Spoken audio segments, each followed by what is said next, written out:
Hello everyone, and welcome to this video where I'll show you how to find the cell address of the highest and lowest values in a range using the min, max, match, address, and indirect functions.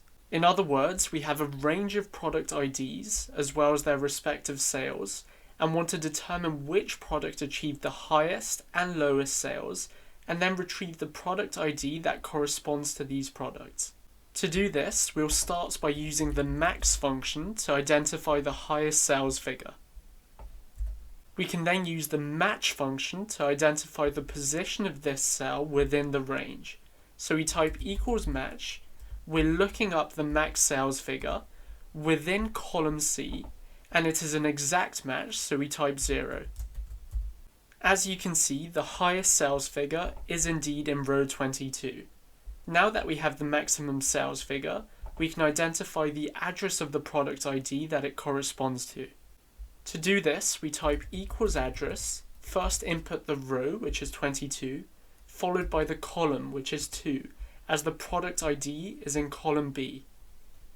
Therefore, the address of the product that achieved the highest sales is B22. Now, to retrieve the corresponding product ID, we can use the indirect function. Therefore, the product with the ID 1016 achieved the top sales figure of 949,266 units. Now we can follow the same process to find the product which achieved the lowest sales. The main difference here is that instead of max, we will use min.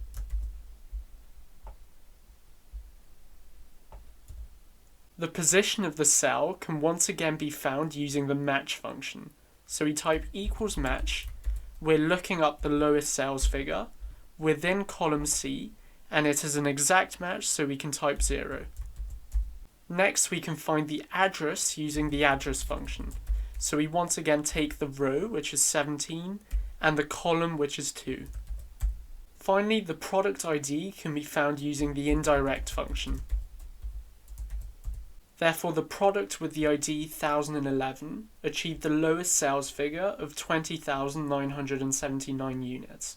So that's how you can find the address and name of the product which achieved the highest and lowest sales in a range.